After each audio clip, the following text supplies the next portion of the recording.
എല്ലാ പ്രിയപ്പെട്ടവർക്കും പുതിയൊരു വീഡിയോയിലോട്ട് സ്വാഗതം. നിങ്ങൾക്കറിയാം, നമ്മുടെ കൊട്ടിയൂർ മഹോത്സവം നടന്നുകൊണ്ടിരിക്കുകയാണ്. വൈശാഖ മാസമാണ്. വൈശാഖ മാസത്തിൽ അവിടെ ഉത്സവം നടക്കുകയാണ്. അപ്പം ഈ മാസം, അതായത് ജൂൺ 24-ാം തീയതി വരെയാണ് ഉത്സവം നടക്കുന്നത്. മെയ് 29-ാം തീയതി തുടങ്ങിയിട്ട് ജൂൺ 24-ാം തീയതി വരെയാണ്. ജൂൺ 20-ാം തീയതി വരെയാണ് സ്ത്രീകൾക്ക് പ്രവേശനമുള്ളത്. അപ്പോൾ ആ ഉത്സവം ഒരുപാട് ചടങ്ങുകളോടുകൂടി നടക്കുകയാണ്. ഞാനിന്ന് പറയാൻ വന്നത് ഉത്സവത്തെ പറ്റിയല്ല, അതിലെ പ്രധാനപ്പെട്ട ഒരു ചടങ്ങിനെ പറ്റിയാണ്. അതായത് എന്നെ സംബന്ധിച്ച് ഈ വൈശാഖ മഹോത്സവത്തിൻ്റെ ഭാഗമായിട്ട് നടക്കുന്ന ചടങ്ങുകളിൽ ഏറ്റവും മനോഹരമായിട്ട് തോന്നിയൊരു ചടങ്ങുണ്ട്. അതെന്താണെന്നറിയോ? സാക്ഷാൽ മഹാവിഷ്ണു വന്നിട്ട് പരമശിവൻ ആലിംഗനം ചെയ്യുന്ന ആലിംഗന പുഷ്പാഞ്ജലി എന്ന് പറഞ്ഞൊരു ചടങ്ങ് അവിടെ നടക്കുന്നുണ്ട്. നിങ്ങൾ എത്ര പേര് കേട്ടിട്ടുണ്ടത്? ഇല്ലെങ്കിൽ അതിനെപ്പറ്റിയാണ് ഞാനിന്ന് സംസാരിക്കാൻ വന്നത്. അത് പറഞ്ഞു വരുന്നതിൻ്റെ മുന്നേ 2-3 കാര്യങ്ങൾ പറഞ്ഞിട്ട് അതിലേക്ക് പോവാം. ഇപ്പം വൈശാഖ മഹോത്സവത്തിൻ്റെ ഭാഗമായിട്ട് കഴിഞ്ഞ 2-3 വർഷമായിട്ട് കർണാടകയിൽ നിന്നൊക്കെ ഒരുപാട് തീർത്ഥാടകർ കൊട്ടിയൂരോട്ടൊക്കെ വരുന്നുണ്ട്. അപ്പം നമ്മൾ അവിടെ നിന്നൊക്കെ ആളുകൾ കൂടുതലായിട്ട് വരുന്നതിനെ പലരും എതിർക്കുന്നതൊക്കെ കണ്ടിട്ടുണ്ട്. ഒരിക്കലും നമ്മൾ അങ്ങനെയൊന്നും ചെയ്യാൻ പാടില്ല. വരുന്നവർ എങ്ങനെ അവിടെ പെരുമാറുന്നു, അവരെങ്ങനെ അവിടുത്തെ കാര്യങ്ങളിലൊക്കെ ഇടപെടുന്നു എന്നുള്ളതിനെ വേണമെങ്കിൽ നമുക്ക് വിമർശിക്കാം. കാരണം നമ്മൾ ഈ പറയുന്ന കർണാടകയിലടക്കമുള്ള പ്രസിദ്ധമായിട്ടുള്ള ഒരുപാട് ക്ഷേത്രങ്ങളിലോട്ട് പോകുന്നുണ്ട്. ഏറ്റവും നല്ല എക്സാമ്പിളാണ് നമ്മുടെ മൂകാംബിക എന്ന് പറയുന്നത്. മൂകാംബിക ദേവീനെ കാണാൻ ഏറ്റവും കൂടുതൽ പോകുന്നത് മലയാളികളാണ്.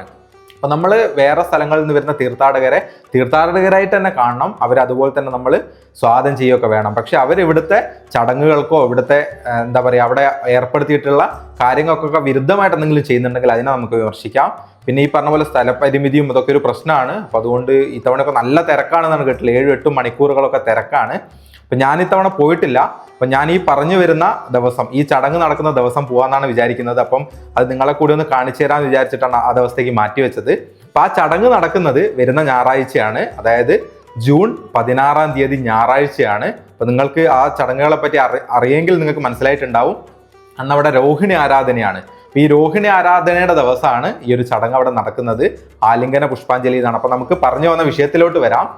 എന്താണ് ഈ ചടങ്ങ് എന്ന് വെച്ചാൽ, നിങ്ങൾക്കറിയാം, ഈ കൊട്ടിയൂർ എന്ന് പറയുന്നത്, അക്കരെ കൊട്ടിയൂർ, അതായത് ബാവലിപ്പുഴയുടെ അപ്പുറത്തായിട്ട് അക്കരെ കൊട്ടിയൂരും ഇപ്പുറത്തായിട്ട് ഇക്കരെ കൊട്ടിയൂരും 2 ക്ഷേത്ര സ്ഥാനങ്ങളാണുള്ളത്. പക്ഷെ അക്കരെ കൊട്ടിയൂരിന്റെ ഏറ്റവും വലിയ പ്രാധാന്യം എന്ന് പറയുന്നത് ദക്ഷൻ. ആരാണ് ദക്ഷൻ എന്ന് ചോദിച്ചാൽ, പരമശിവന്റെ പത്നിയായ സതീദേവിയുടെ പിതാവാണ് ദക്ഷൻ. ദക്ഷനാണ് അവിടെ യാഗം നടത്തുന്നത്. ഈ ദക്ഷൻ യാഗം നടത്തി, അല്ലെങ്കിൽ ദക്ഷയാഗം നടന്ന സ്ഥലമാണ് കൊട്ടിയൂർ.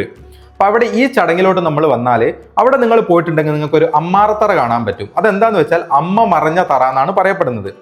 അതായത് സതീദേവി ദേഹത്യാഗം ചെയ്ത സ്ഥലമാണ് അത്. സതീദേവി അവിടെ നിന്ന് ദേഹത്യാഗം ചെയ്ത സമയത്ത് എന്തിനാണ് ദേഹത്യാഗം ചെയ്തത്, എന്താണ് അതിന്റെ ചരിത്രം എന്നൊക്കെ വേണമെങ്കിൽ നിങ്ങൾ പറയുകയാണെങ്കിൽ നമുക്കത് സെപ്പറേറ്റ് ഒരു വീഡിയോ, എന്താണ് കൊട്ടിയൂർ, അതിന്റെ ചരിത്രം എന്താണ്, കാര്യങ്ങളൊക്കെ വെച്ചൊരു വേറെ വീഡിയോ വേണമെങ്കിൽ ഞാൻ ചെയ്യുന്നുണ്ട്.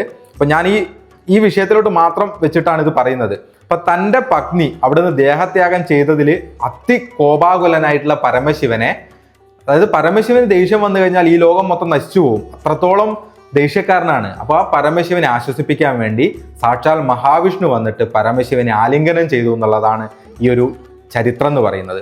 അപ്പോൾ ഇതിന്റെ ഭാഗമായിട്ട് അവിടെ നടക്കുന്ന ഒരു ചടങ്ങാണ് ഈ ആലിംഗന പുഷ്പാഞ്ജലി എന്ന് പറയുന്നത്. എന്താണ് ഈ ചടങ്ങ് നമുക്കൊന്ന് നോക്കിയാലോ.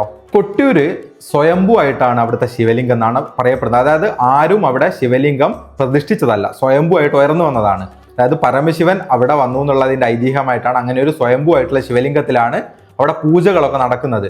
ആ സ്വയംഭൂ ആയിട്ടുള്ള ശിവലിംഗത്തിലോട്ട് അവിടുത്തെ ഏറ്റവും പ്രധാനപ്പെട്ട പൂജാരി അതാരാണെന്ന് ചോദിച്ചാൽ, ഈ കുറമത്തൂർ ഇല്ലെന്ന് പറയുന്ന ഒരു ഇല്ലമുണ്ട്.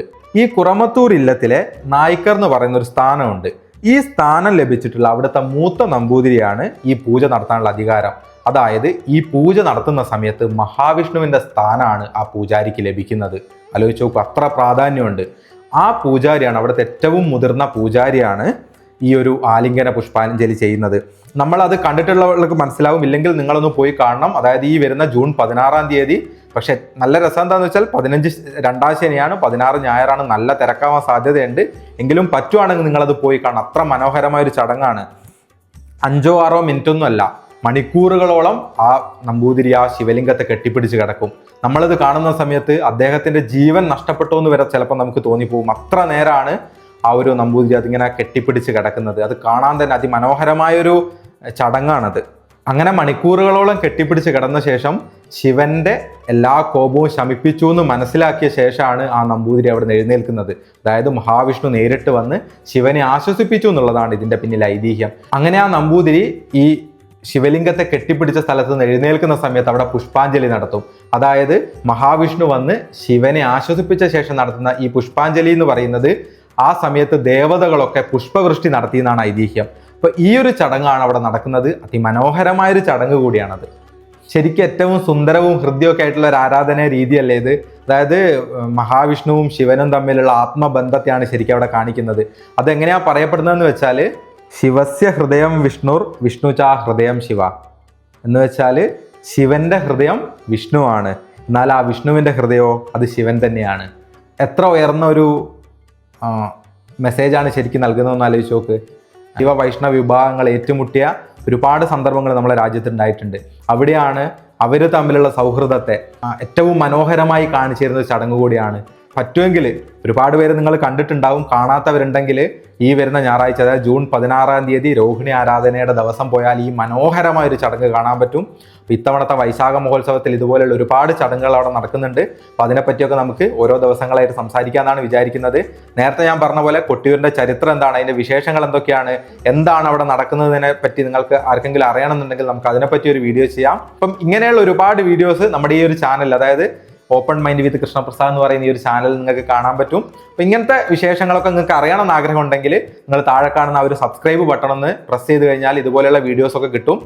അതിൻ്റെ തൊട്ടടുത്തായിട്ട് ഒരു ബെല്ലൈക്കൺ കൂടി കാണാം, അതും കൂടി ക്ലിക്ക് ചെയ്താൽ നിങ്ങൾക്ക് നോട്ടിഫിക്കേഷൻ ആയിട്ടും കൂടെ വീഡിയോസ് ഞാൻ അപ്ലോഡ് ചെയ്യുന്ന സമയത്ത് കിട്ടും.